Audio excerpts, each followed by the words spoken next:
Hello, everyone. This is Mike History 2, and welcome to the third part of the series covering What If the Axis Were Moral? So, part 1, I covered World War II. Part 2, Julius Caesar covered the events going on in Japan. And part 3, we'll now look at what went on after World War II. So, of course, don't forget to check out the first two parts so you actually know what's going on. And I assume you've done that now, so let's continue. All right. So, right after World War II ends in 1941, Indonesia begins its fight for independence against the Netherlands. The Dutch try their best to fight against them, but are unable to control the Muslim areas of the country. France declares war on Japan in order to recover French Indochina, beginning the Franco-Japanese War. In 1943, a rebellion breaks out in India, and although it is crushed, the British are forced to make reforms and give India more autonomy. Now, by 1945, Indonesia becomes independent from the Netherlands, but some members of the Dutch government flee towards the Christian parts of Indonesia and retain control over the country. Japan supports the Chinese Republicans in the Civil War, meanwhile destroying the Chinese Communist Party and executing Mao Zedong. Because of this, China is grateful for Japan's help. Now, moving on for another 5 years, the atomic age begins when Germany tests its first nuclear weapon. This causes panic in Europe as other major powers attempt to create nuclear weapons. By 1951, the last economic trace of the Great Depression in the United States is gone, but the political instability remains.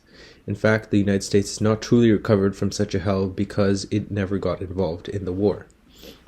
In 1952, the Franco-Japanese War, a brutal 9-year war, ends in a French defeat, and although France is completely humiliated and is no longer a global power anymore, Japan is also severely weakened from the war. The following year, taking advantage of Japanese weakness, Vietnam declares an independence war on Japan, and ironically is now supported by France, which just wants revenge against Japan. In 1954, the United States successfully tests its first nuclear weapon, making it the second nuclear power, and in 1957, Japan tests its first nuclear weapon.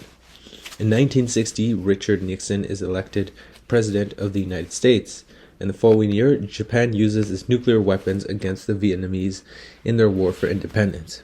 However, this creates an international crisis and increases Vietnamese support for independence.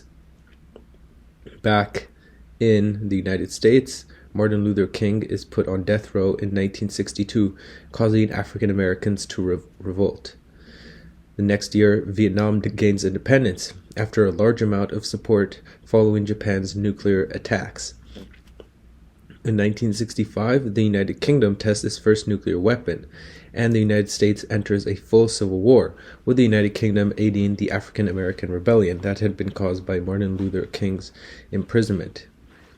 However, following this British intervention in favor of the African Americans, the United States begins to support Quebecois rebels.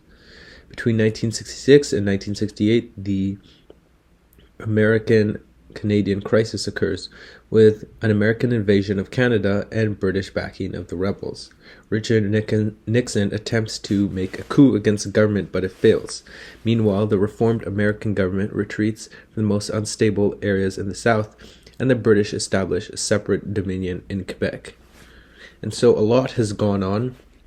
The process of decolonization has began with Japan, with Vietnam fighting for independence against, both France and Japan really, and Indonesia fighting for independence against the Netherlands. Also, the nuclear age begins, and the United States is in a lot weaker position with the Great Depression and with racial tensions between African and European Americans, and now a conflict looming with Britain. So, how will all this end up going? Well, to find out, watch part 4 on Julius Caesar's channel.